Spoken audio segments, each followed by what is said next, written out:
Tinidaya tholanugo Lunugu pati gwine yalia Pwalaga ena dunia Minutilia Tombona khutini teya dagama Tumlomlo yithalo wayena Basata ila yahina Tahago no tumlo Dagama yami unile Na endo sinendile Ta etambo Di jambana ta yagalu Utwena ta Miya ta tutoto uku na ta laya Miya ta khita la ta uhuwa Miya ta lola ta uwa Yamu ya pamuti uhuwa Koplo ya tulu mana ta uhuwa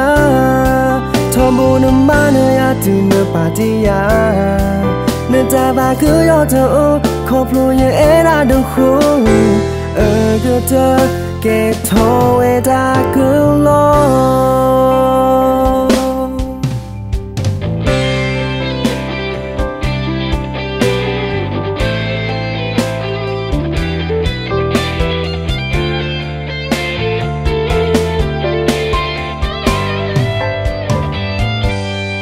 Minuti nidaya tholanugo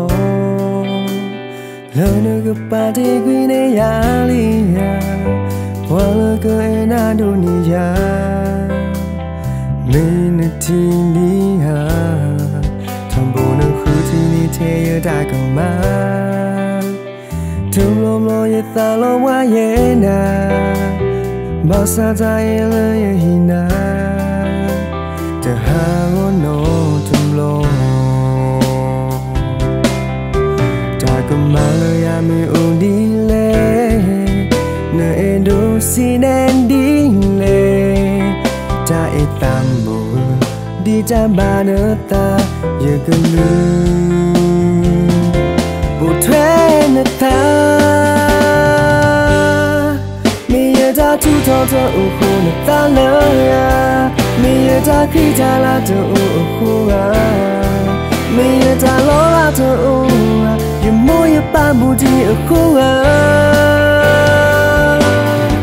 Koplo ya tulu mana ta uhuwa Tombo na mana ya tu na patiya Netaba kuyo ta u Koplo ya era duhu